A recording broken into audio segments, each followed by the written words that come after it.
Les nouveautés de Windows 7. Voici le nouvel écran de la version 7 de Windows. À première vue, il y a peu de changements. Nous retrouvons toujours les icônes, le bureau et la barre de tâches. Afin de mettre en évidence les nouveautés de Windows 7, nous allons par moment faire apparaître des captures d'écran de Windows XP. Remarquez que la barre de tâches a pris de la hauteur, ce qui rend les icônes plus lisibles.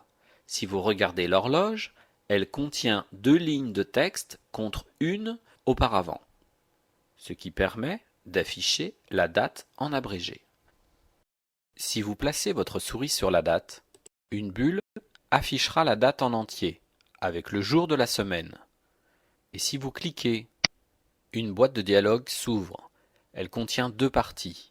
La partie basse permet de modifier les paramètres de la date et l'heure. Cliquez sur Changer la date et l'heure, et c'est uniquement ici que vous pourrez changer la date et l'heure. La partie haute permet de consulter un calendrier pour connaître le jour de la semaine d'une date. Nous allons faire un exemple pour connaître le jour de la naissance d'une personnalité du monde de l'informatique qui est née le 24 février 1955. Cliquez plusieurs fois ici pour changer d'année.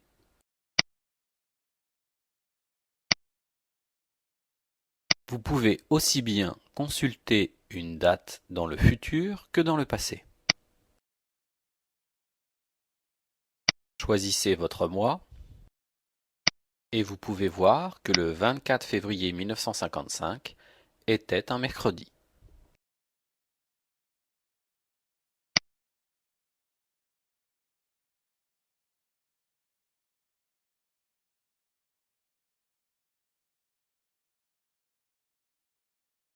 Passons à la zone de notification.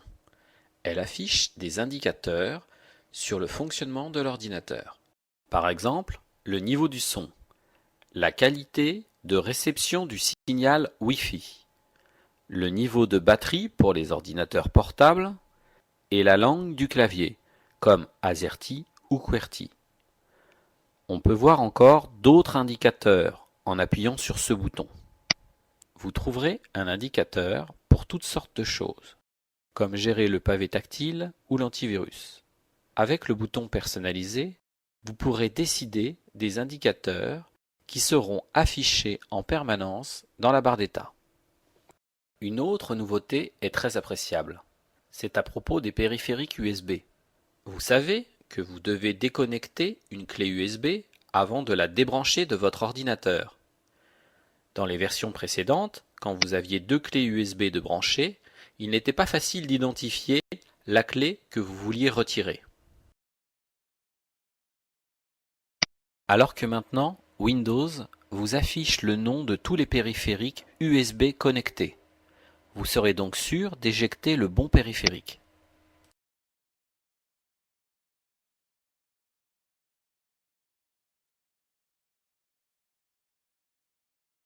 La zone de tâches. Nous aborderons cette partie un peu plus loin.